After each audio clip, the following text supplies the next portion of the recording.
नाज़रीन इकराम, क़यामत यानी दुनिया और कायनात का पूरी तरह से फना हो जाना एक ऐसी हकीकत है जिसके बारे में आज तक किसी को कोई शक व शुबा नहीं रहा। यहाँ तक कि मुल्हिदीन और इस दुनिया से मोहब्बत करने वाले और किसी खुदा को ना मानने वाले भी ये बात जानते हैं और मानते हैं कि एक दिन ये दुनिया तबाह बर्बाद हो जाएगी और सब कुछ फना हो जाएगा। चाहे वो इन सब बातों को साइंसी तौर पर पेशनगोई करके ही क्यों ना मानते हों कि सूरज का ईंधन खत्म होने पर क़यामत आएगी और जमीन खत्म हो जाएगी, लेकिन इस बात पे इन सब का भी ईमान है कि दुनिया पे आने वाली क़यामत से बचाव नामुमकिन है। बहैसियत मुसलमान हम और दीगर आसमानी मज़ाहिब जैसा कि ईसाई और यहूदी भी इस बात को तस्लीम करते हैं और ये इनके ईमान का हिस्सा है कि क़यामत आएगी।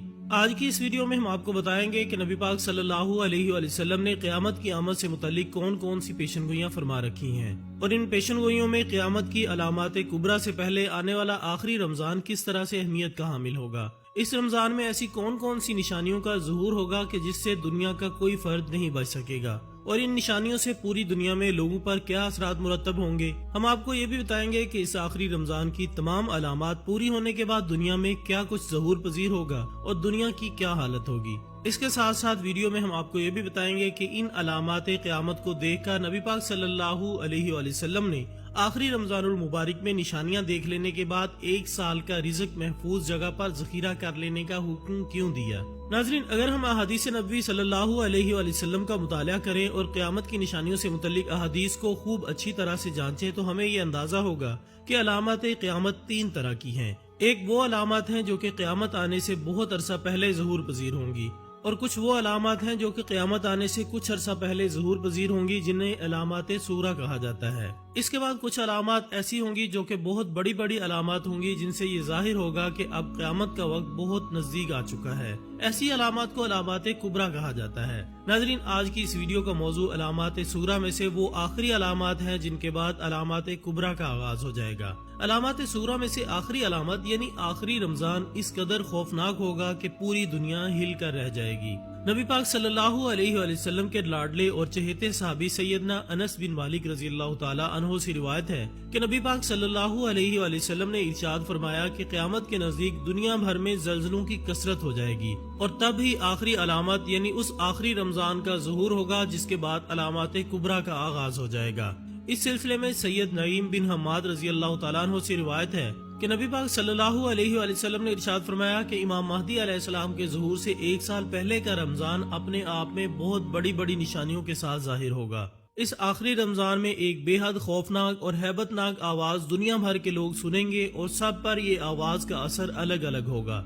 नबी अकरम हजरत मोहम्मद मुस्तफ़ा सल्लल्लाहु अलैहि वसल्लम ने इरशाद फरमाया कि इस आवाज को सुनकर 70,000 अफराद बेहोश हो जाएंगे और इस आवाज की हैबत से 70,000 अफराद अंधे हो जाएंगे। इसके साथ साथ इसी आवाज की वजह से 70,000 अफराद अपनी समात खो देंगे और बहरे हो जाएंगे और इसके बाद फिर सूरज ग्रहण होगा। तो जब तुम सब इन अलामात को पाओ तो अपने अपने घरों में एक साल का रिज़्क इकट्ठा करके ज़खीरा कर लेना कि उस रमजान के बाद दुनिया भर में जंगो जदल अपनी इंतहा पर पहुंच जाएगी। सहाबा इकराम रिज़वानुल्लाह अलैहिम अजमाइन ने नबी पाक सल्लल्लाहु अलैहि वसल्लम से सवाल किया कि या रसूलुल्लाह, ये आवाज रमजान के महीने के किस हिस्से में आएगी? तो आप सल्लल्लाहु अलैहि वसल्लम ने फरमाया कि वो जुम्मा की रात होगी और निसफ रमजान होगा जब ये आवाज सुनी जाएगी। इस आवाज के जाहिर होने के बाद और लोगों के सुनने के बाद कुछ दिन बाद ही रमजान के महीने में सूरज ग्रहण होगा। उस सूरज ग्रहण के बाद आसमान में सुतून की तरह एक निहायत रोशन चीज जाहिर होगी जिसे पूरी दुनिया के लोग देख लेंगे,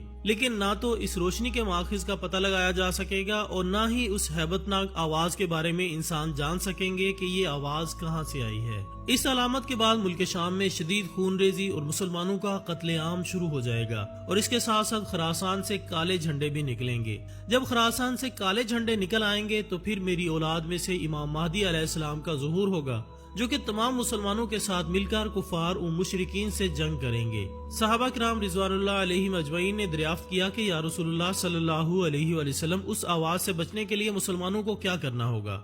आपने फरमाया कि जो उस रात अल्लाह के हुजूर सजदा रेज होगा और अल्लाह से अपने गुनाहों की माफी मांगेगा और बुलंद आवाज से अल्लाह रब्बुल इज्जत का जिक्र करेगा, वही शख्स इस आवाज की हैबत से महफूज रहेगा और इसे कोई नुकसान नहीं होगा। एक दूसरी हदीस में सैयदना अब्दुल्लाह बिन मसूद रज़ी अल्लाह तआला अन्हु से भी रिवायत है कि उस आखिरी रमजान में सुनी जाने वाली हैबतनाक और खौफनाक आवाज से वही लोग महफूज रहेंगे जो बा आवाज बुलंद ये जिक्र करेंगे کہ پاک ہے وہ ذات جس نے اس پوری دنیا کو پیدا کیا اور اس میں کسی بھی قسم کا کوئی نقص نہیں ہے۔ یعنی یہاں پر سبحان اللہ کے باآواز بلند ذکر کرنے کی بات ہو رہی ہے۔ ناظرین، ہم نے اس سے پہلے بھی اپنی اکثر ویڈیوز میں یہ بتایا ہے کہ نبی پاک صلی اللہ علیہ وآلہ وسلم کی احادیث میں واضح طور پر اس بات کا بیان موجود ہے کہ جب امام مہدی علیہ السلام کا ظہور ہونے والا ہوگا تب ملک شام میں مسلمانوں پر جنگ مسلط کر دی جائے گی اور مسلمانوں کا خون پانی سے بھی زیادہ سستا ہو جائے گا۔ اسی وقت خراسان کے علاقے سے کالے جھنڈے نکلیں گے جو کہ دمشق پہنچنے پر امام مہدی علیہ السلام کے لشکر میں شامل ہو جائیں گے۔ پھر ہر مومن اور مسلمان جس کے دل میں ایمان پوری طرح سے موجود ہوگا وہ امام مہدی علیہ السلام کے ان جھنڈوں کے نیچے کفار اور مشرکین سے جنگ کریں گے۔ ایک حدیث نبوی صلی اللہ علیہ وآلہ وسلم میں ارشاد فرمایا گیا ہے کہ اس جنگ کے بعد اسلام پوری دنیا پر غالب آ جائے گا اور دنیا کا کوئی بھی کچا یا پکا گھر ایسا نہیں ہوگا جہاں پر اسلام داخل نہ ہو جائے اور پوری دنیا میں صرف مسلمان ہی باقی رہیں گے۔ حدیث نبوی صلی اللہ علیہ وآلہ وسلم سے یہ بات واضح ہے کہ مسلمانوں کی عظمت کا یہ دور جو کہ امام مہدی علیہ السلام اور سیدنا عیسیٰ علیہ السلام کی سربراہی میں شروع ہوگا، یہ دور کئی سال تک جاری رہے گا۔ اس کے بعد امام مہدی علیہ السلام اور سیدنا عیسیٰ علیہ السلام طبی موت پا کر رب العزت کے حضور پیش ہو جائیں گے اور ان کے جانے کے بعد ایک بار پھر سے مسلمانوں کے درمیان اختلافات اور بدعات نکلنا شروع ہو جائیں گی۔ آہستہ آہستہ مسلمان ایک بار پھر راہ ہدایت سے بھٹکتے چلے جائیں گے۔ اس کے بعد اللہ رب العزت ایک دھواں اور ایک ہوا دنیا میں بھیجیں گے جو کہ پوری دنیا میں موجود مسلمانوں اور مومنین کو بیمار کر کے انہیں اللہ کے حضور بھیج دیں گے۔ ناظرین، اس کے بعد پوری دنیا میں اللہ کا نام لیوا کوئی شخص باقی نہیں رہے گا۔ حدیث کے مطابق اس وقت اسلام اجنبی ہو جائے گا اور اللہ کے نام کو جاننے والے پوری دنیا میں کہیں بھی موجود نہیں ہوں گے۔ یہی وہ لوگ ہوں گے اور نسل انسانی کے وہ بدترین لوگ ہوں گے جن پر قیامت قائم ہوگی۔ نبی پاک صلی اللہ علیہ وآلہ وسلم کی روشن احادیث میں یہ بات واضح طور پر بیان فرمائی گئی ہے کہ قیامت بھی محرم الحرام کے مہینے میں ہی آئے گی اور وہ دن بھی جمعے کا دن ہوگا۔ قیامت کی ہیبت اور ہولناکی بے حد شدید ہوگی اور اس سے فرار حاصل کرنا ناممکن ہوگا۔ ہم انسان جتنی مرضی جدید ٹیکنالوجی کے حامل کیوں نہ ہو جائیں، قیامت کی اس ہیبت و ہولناکی سے فرار حاصل کرنا کسی بھی شخص کے بس کی بات نہیں ہوگی اور پوری نسل انسانی سمیت یہ پوری کائنات اللہ رب العزت لپیٹ کر رکھ دیں گے۔ پھر بادشاہوں کے بادشاہ اس کائنات کے خالق و مالک اللہ جل شانہ کا دربار سجایا جائے گا اور پھر انسانوں کا حساب و کتاب شروع ہو جائے گا۔ اللہ تعالیٰ سے دعا ہے کہ وہ ہمیں سیدھے راستے پر رکھے اور ہمارا ایمان سلامت رکھے، ہم ان لوگوں میں شامل نہ ہوں جن پر قیامت قائم کی جائے گی۔ ہم نبی پاک صلی اللہ علیہ وآلہ وسلم کی احادیث میں بیان کردہ علامات کو سمجھ کر اور ان کے احکامات پر عمل کرنے والے بن کر ان تمام سختیوں سے بچ سکیں اور اپنا ایمان بچا کر اللہ رب العزت کے حضور پیش ہو سکے۔ آمین ثم آمین۔ اسی دعا کے ساتھ ہماری آج کی اس ویڈیو کا اختتام ہوتا ہے۔ ہم انشاءاللہ بہت جلد دوبارہ حاضر ہوں گے ایک اور اچھی سی ویڈیو کے ساتھ۔ تب تک اپنا دوستوں، رشتہ داروں اور گردنوار کے تمام لوگوں کا بہت خیال رکھیے گا۔ اللہ حافظ۔